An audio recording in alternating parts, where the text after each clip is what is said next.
What's up, everybody? Welcome to a what if. I haven't done one of these in a while, but I've been giving this one some thought because I thought it'd be interesting. The end result could be pretty interesting. This is what if Ferrus Manus survives the Horus Heresy, because as we know, um, he's the first Primarch to die in the Heresy at the very beginning of it. And up until recently, and by recently, like 5 or so years, we didn't really have, 5 or so years ago, we didn't really have too much on Ferrus Manus outside of that and his living metal arms that he has and everything, the living metal coating his hands and forearms and all that jazz. But in the past 5 or so years, we've gotten some interesting fluff on him, and his typical ironic fashion is contrary to how the Iron Hands are philosophically in the 40k timeline. In the 41st millennium, they believe very much the flesh is weak, replace it with steel and machinery and all that. But Ferrus Manus's actual core belief structure is the exact opposite, much like how the Emperor wanted to have the exact opposite of what the Imperium is. Ferrus Manus believes that the flesh is strong and is only improved upon by introducing tech alongside of it. Much like his hands, he's come to rely on his living metal hands' power, and it gives him great power, the capability to shape metal without needing any tools, just his bare hands. But it's also a crutch. He fully sees that as a crutch that he relies on too much, and that's a weakness. But so you can't deny, though, how strong his hands are, aside from, comparatively as if they were just his normal organic hands, which are underneath the metal. So he concedes the point that tech can be very useful, but it shouldn't be a crutch and it shouldn't replace your flesh and bone unless your flesh and bone can't be mended. That's basically extrapolating upon his thoughts that we see in the official fluff. But it's very much contrary to how we know the Iron Hands to be.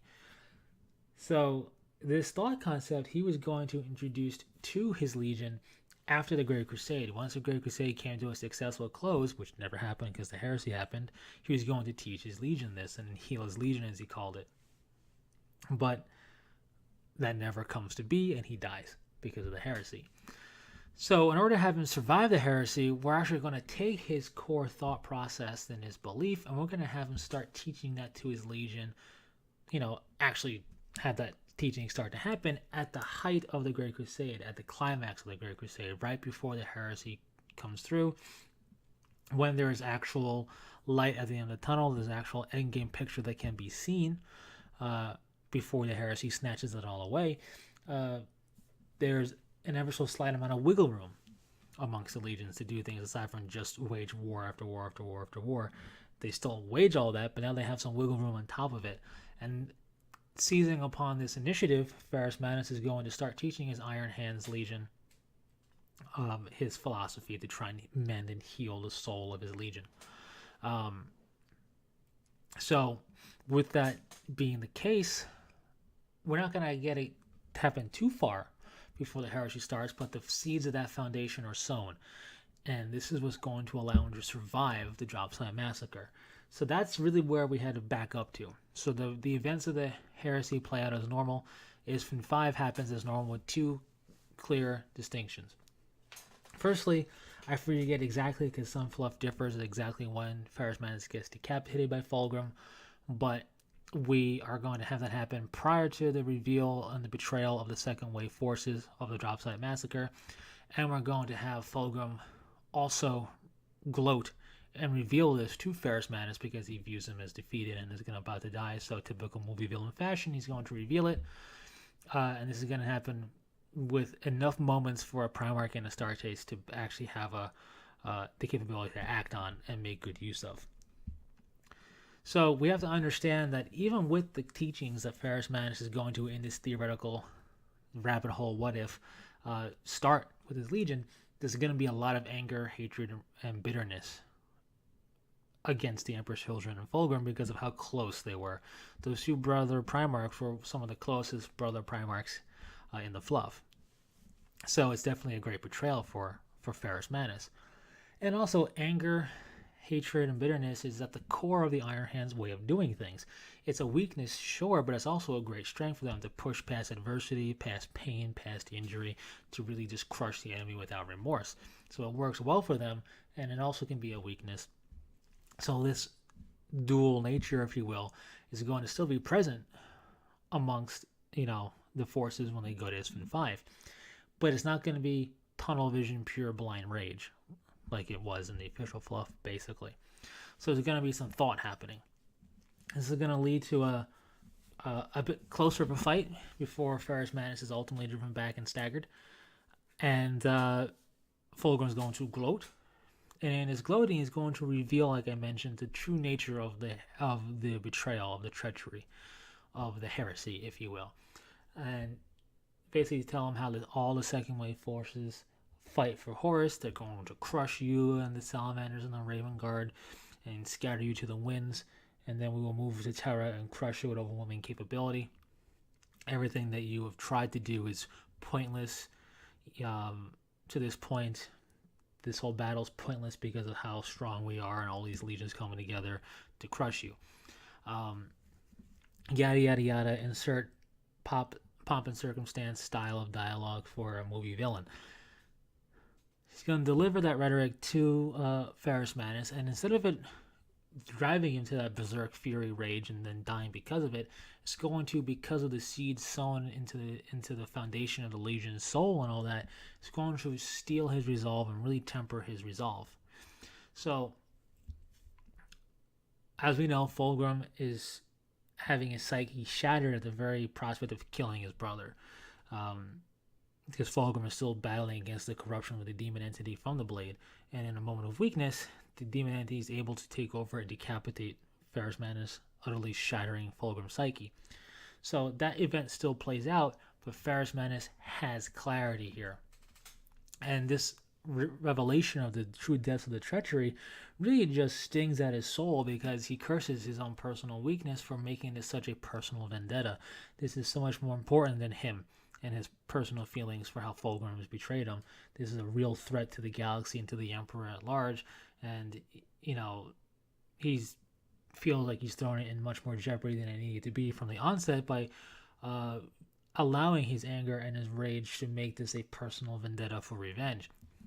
So this clarity of purpose allows him to see through the rage cloud, thus enabling him to block the attack from Fulgrim, all cinematic style, with one of his living metal arms. And then the other arm is going to deliver a armor-crunching, gut-busting punch to his midsection that would have killed any Astartes, even in Terminator armor. The force of that punch is going to send Fulgrim reeling. He's going to have multiple internal injuries that this paramech psyche is going, or not psyche, physiology is going to heal from. But it's going to stagger him, send him reeling backwards, basically pitch him off his feet, reeling backwards from the sudden force of a unanticipated blow. And it's going to give Ferrus Manus breathing room and time to react. He's not going to kill Fulgrim. He doesn't have the time to do that. What he's going to do is gather himself to his both feet, stand up, bark orders to his legion, and warn Salamanders and Raven Guard Primarchs about the impending betrayal. This is going to rob their traitors of their shock of the betrayal, and robbing them of that shock is going to rob them of momentum. It's still going to hurt a lot, but now they're going to be able to make a more organized, concerted effort to do a breakthrough attack and get off world, resulting in more survivors, particularly for the Iron Hands Legion, because they basically died in droves on Isstvan 5 alongside their dead Primarch. This doesn't happen now. Ferrus Manus lives. All three legions make a concerted effort together to break out in a much more organized, and I use that word loosely with a bunch of quotations around it, fashion, to get off world. The immediate change is, obviously, Ferrus Manus lives, and his legion isn't shattered. They have a central figure to rally around. And they do just that, and the legion starts to lick its wounds and mend itself. So the rest of the heresy basically plays out as normal, with the Iron Hands being more of a thorn in the side of the traitor forces, particularly Emperor's Children forces, wherever they can. And everything plays out as normal up to the second founding, post-heresy time. Just like the Space Wolves, Iron Hands are going to reject the Codex Astartes and do their own thing. And because of how much the Imperium is in its fledgling state and weakened, and it can't afford another civil war, it's ultimately going to just be allowed, and nothing's going to be done about it, and the Iron Hands will stay their size. It won't break down the chapters. And the reason why we have Ferrus Manus doing this is he wants to be able to properly, fully mend the soul of the Legion, heal the Legion, and really get the teachings ingrained in his forces, because if they're broken down into independent chapters, he won't be able to do that for everybody. He doesn't want his legionaries going down that path that we see them in 40k normally, right? So as a result, they're going to stick together, much like you have the Space Wolves in the Fenrisian sector of space. You're going to have the Iron Hands in the Medusa sector of space doing their own thing with no real successors for a long, long time. So what does this mean? Well, what this means is we have a different philosophy and approach to technology, machinery, and all that with the Iron Hands. They're still going to have a close relationship with the Mechanicum because of their aptitude for tech, but they don't share a lot of similar viewpoints, so it's not going to be still going to be a close-knit relationship, but not as close as it is in standard 40k official timeline stuff. But it still be there because it's beneficial to do that with another technologically capable force, right? So what we're going to see is refinement and actual progress made in tech amongst the Imperium, which is a real rarity, because we know the Imperium is full of stagnation. Technology is all about finding the ancient stuff because it's better than any potential quote-unquote new stuff. Any new developments are few and far between because of how timid and superstitious and skeptical they are and afraid. Not so with the Iron Hands, with Ferrus Manus leading them. They're going to make great strides in bionic replacements and bionic limbs and bionic organs. They're going to be much more refined and capable. And we're going to see great strides in power armor development. We're going to see kind of different marks of power armor. Before even Primaris, we have Mark 10 with Primaris. We're going to see Mark 10 probably by the 33rd millennium, right? As we go through the 10,000 years to the 41st millennium, we're going to see multiple variants of power armor suits being developed, multiple marks, and then variants of said marks, as the Iron Hands really seek to empower themselves and take the strength of their flesh, blood, and bone and really enhance it, as well as trying to find workarounds for the loss of their relic suits on Isstvan 5.